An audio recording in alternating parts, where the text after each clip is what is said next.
The Holy Gospel according to John, the 8th chapter. Again, Jesus spoke to them, saying, I am the light of the world.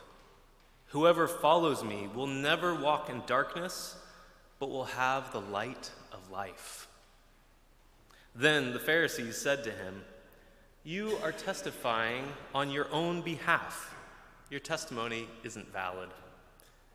Jesus answered, Even if I testify on my own behalf, my testimony is valid, because I know where I have come from and where I am going. But you do not know where I come from or where I am going. You judge by human standards. I judge no one.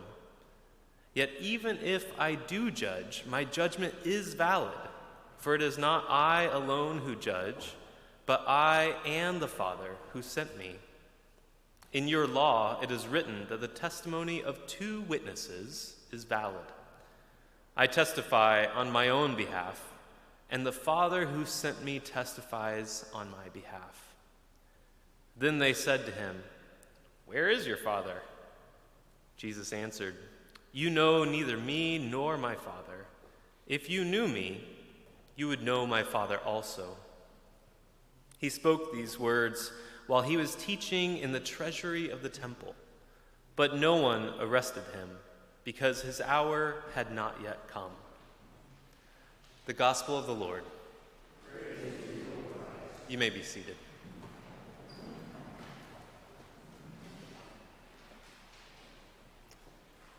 Well, good morning to you all. It is a privilege for me to be here. Very grateful to Pastor Ben for being such a warm host. I love the season of creation because I love that Central, United, and Emmaus decide to work together and to worship together. I want to talk to you this morning about what we do as people of faith when bad news comes to us. Either when we see truly shocking headlines like we saw last night or this morning, or when we are forced to reckon with predictions of demise and doom. Anyone heard some of those lately? I know I have. What happens to our faith in times of stress and uncertainty? What do we as people of faith do when things that are completely outside of our control happen? Even more specifically, what do we do when we lose a loved one suddenly? When we lose a job or livelihood? When we get a bad diagnosis? I've been thinking about these things this week because, in part, I've seen all three of them happen in our community. But I'm also thinking about this because of our gospel text today. In this season of creation sermon swapping and series, we're attending to the different identity claims of Jesus. And in addition to saying that he is the light of the world, he also says that whoever follows me will never walk in darkness, but will have the light of life. On the face of it, the gospel reading would seem to suggest that we followers of Jesus will never walk through times of darkness. And yet, I'm pretty sure that we've all felt as though our lives were covered in shadow at one point or another. We've all had hard times. Times when cancer touched our families. Times when resources felt scarce.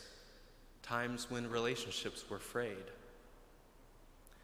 Perhaps we felt a sense of dread about our future as well. Perhaps we worry that darkness will overcome us. According to the polls, we Americans are an anxious bunch. As a collective, social science research suggests that we are chronically worried about the state of our economy, the state of our nation, and the state of our democracy. Somewhat ironically, what unites the two dominant American political parties is a shared sense that the stakes of our upcoming election have never been higher. And whether or not that's the case, the feeling is true. The worry is real. And yet, we hear these words, "Whoever follows me will never walk in darkness, but will have the light of life." And so, in this season of creation, I find myself wondering what it means when Jesus promises that he is the light of the world and that we will never walk in darkness, but will have the light of life. After all, this can sound pretty abstract. It's fine and good to say that Jesus is the light of the world, but what's the significance for us in this time, in this place? I think the first significance of this truth is that it can hearten those who are facing dark times. Our gospel passage connects us back to the very first chapter of John, which reminds us that Jesus, the incarnate Word, came to a world in darkness, and yet the darkness did not, could not, cannot overpower him. In the face of awful diagnoses, acts of political violence, bleak forecasts for our global climate, pessimism about our economy, and apocalyptic warnings about our democracy, we must remember that we are a people who believe that the light of life, which is God's gift of grace to us, cannot be extinguished.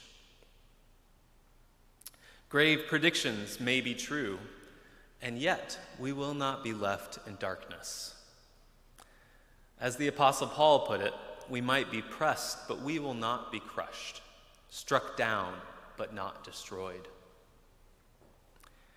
The second significance of Jesus' claim to be the light of the world, to give us the light of life, is that it can, and arguably should, reframe our perspectives by helping us see the big picture.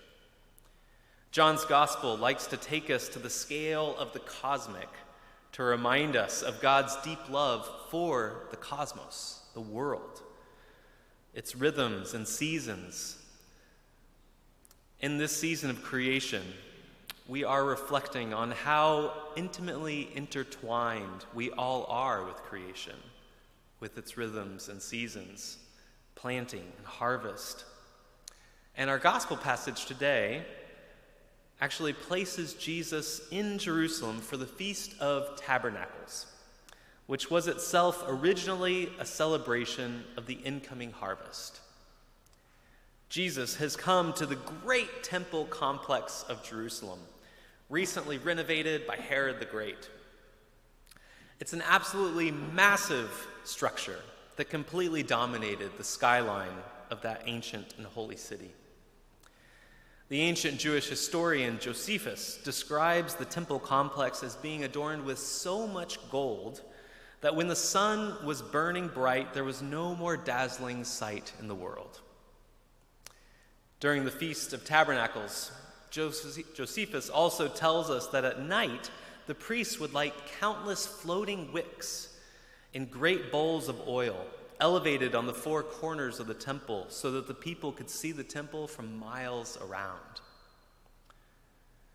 And so when Jesus proclaims in this context that he is the light of the world, that whoever follows him will never walk in darkness but have the light of life, his ancient audience would likely have been shocked and perhaps dubious at this claim. Really? Jesus? Upstart Messiah from the provinces, from Galilee, you are brighter than this temple? You are the light not only of Jerusalem, but of the whole world? It's hard, you see, to step back and see the big picture. And yet, this is partly how we are equipped by our faith to face challenging situations. We step back from the urgency of the moment in order to appreciate that as the light of the world, Jesus illuminates all things, reveals all things, brings hope to all things. but he also infuses all of reality. The cosmos is awash in the light of God. Nothing, not a tabernacle or a castle or a monument or anything else that humans can build, compares to the beautiful light of dawn on God's creation. The final significance of Jesus' promise that I want us to think about and absorb is that we will not walk in darkness but have the light of life. And for us that means that no matter what crises we face, no matter what challenges arise, God's love can be our guiding light. Sometimes episodes of stress and hardship can tear at the social fabric that knits us together. And we can forget that we are all deeply dependent on one another as part of this larger human community. In our reading from 1 John, we are reminded that God is light, and that we cannot claim to be in the light and hate our siblings. John says that God is light, and in God there is no darkness at all. Whoever says, I am in the light, while hating a brother or sister, is still in the darkness. Whoever loves a brother or sister lives in the light. Part of facing the seemingly unfaceable means that we lean upon the loving community of which we are a part.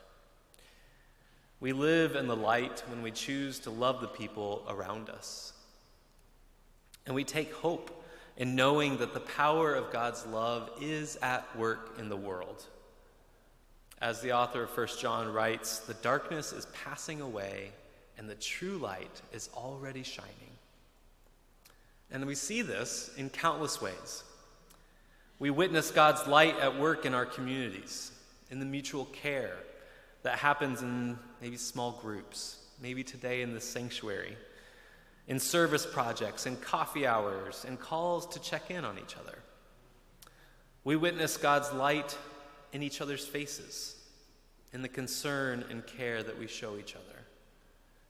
We witness God's light in our acts of service to this community and communities far away, through food drives, direct service, youth service trips, campus ministry, vacation Bible school, participation in Lutheran World Relief projects, and so much more. We have been given the light of life in the face of Christ. And because of that, even if we walk through hard times, we will never walk in darkness. In this season of creation, my prayer is that we will continue in the work of building up our communities, loving our neighbors and our enemies, and being people whose lives bear witness to the light of the world. Amen.